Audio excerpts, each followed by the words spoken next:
isso tudo significa o quê? O que que o Supremo Tribunal Federal entende que existe, por exemplo, de perigo na conduta do ex-presidente para que tenham sido aplicadas essas medidas contra ele? Medidas, aliás, solicitadas pela Polícia Federal. Uma primeira coisa a salientar é que o Supremo Tribunal Federal, o ministro Alexandre de Moraes, numa decisão monocrática, ele atende a um pedido prévio da Polícia Federal, com ratificação, com reiteração desse pedido pela Procuradoria-Geral da República. Então, é importante deixar claro que a decisão ela deflui de um pedido prévio. E esse pedido deve fundamentar que há perigo concreto, real, iminente e contemporâneo de risco à sociedade ou risco ao processo.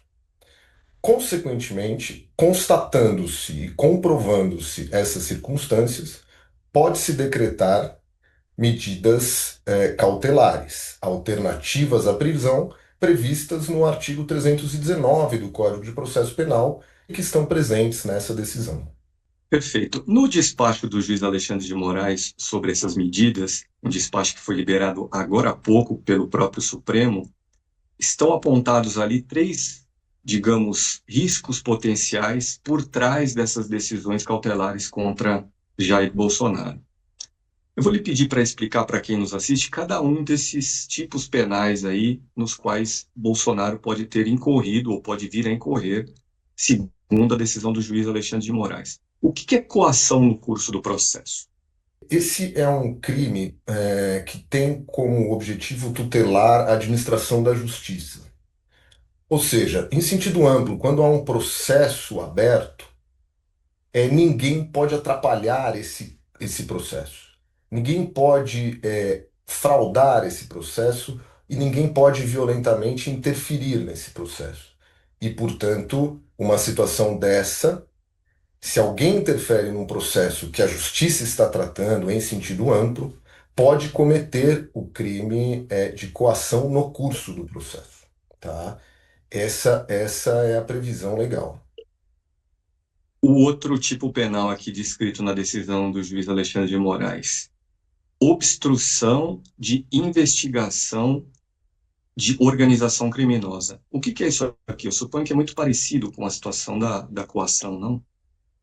E, ao contrário da coação que está prevista no Código Penal, esse dispositivo de obstrução ele está previsto especificamente na Lei de Organizações Criminosas, que é a Lei 2.850 de 2013. Então, para possibilitar a apuração e também o processo que envolva uma organização criminosa, pune-se, quer se evitar e quer se reprimir alguém que obstrua numa investigação ou num processo que envolva a organização criminosa. E o terceiro tipo penal aqui, apontado na decisão do juiz Alexandre de Moraes, é o de atentado à soberania nacional. Onde está no Código Penal e o que diz esse dispositivo exatamente? André, esse delito foi acrescentado no Código Penal em 2021, em substituição à revogada Lei de Segurança Nacional.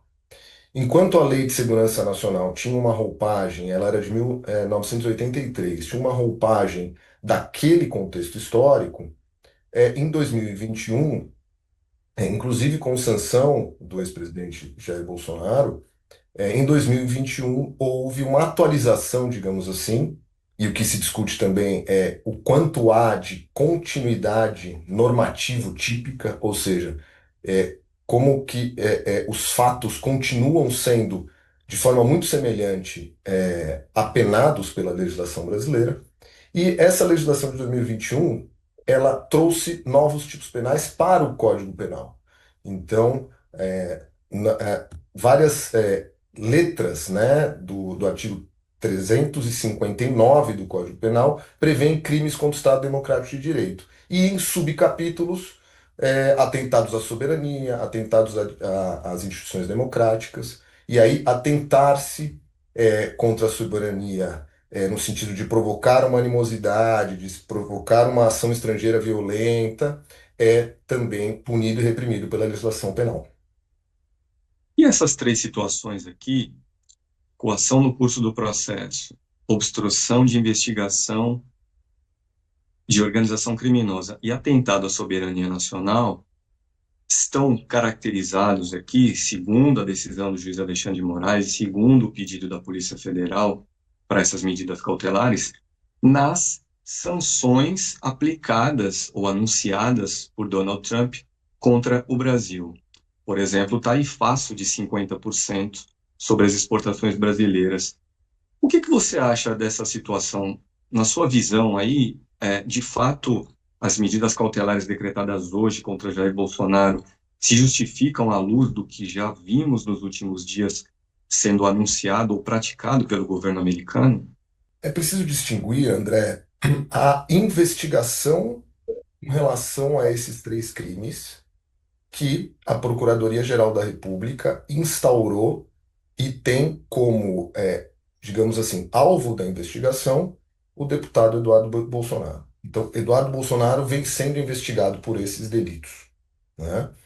Outra coisa é uma decretação de medidas cautelares em face de um terceiro que, a princípio, não seria investigado, mas que poderia, de forma contemporânea e iminente, com perigo ao processo, com perigo à aplicação da lei penal, interferir, né? Então, uma coisa é uma cautelar específica em face de uma pessoa, outra coisa é uma investigação que apura fatos que podem envolver várias pessoas ou uma só pessoa, né? E no caso de Jair Bolsonaro, nesse inquérito de Eduardo Bolsonaro, vamos repetir aqui para quem nos assiste, foi dentro do inquérito contra Eduardo Bolsonaro que o Supremo decretou as medidas cautelares contra Jair Bolsonaro. Nessa decisão, nesse inquérito, nessa decisão de hoje, a gente vê apontada aí como uma das razões também para as medidas cautelares contra o ex-presidente o fato de que ele está financiando a permanência do filho Eduardo nos Estados Unidos. Em um depoimento ao Supremo na ação penal, a qual responde por tentativa de golpe, vamos falar dessa ação já já, o ex-presidente admitiu ter enviado 2 milhões de reais para o filho Eduardo através de Pix, para que o deputado se mantenha lá nos Estados Unidos. Então, essa conexão adicional, né? Jair Bolsonaro sustentando o filho nos Estados Unidos, enquanto o filho trata de, digamos, conspirar contra o judiciário brasileiro.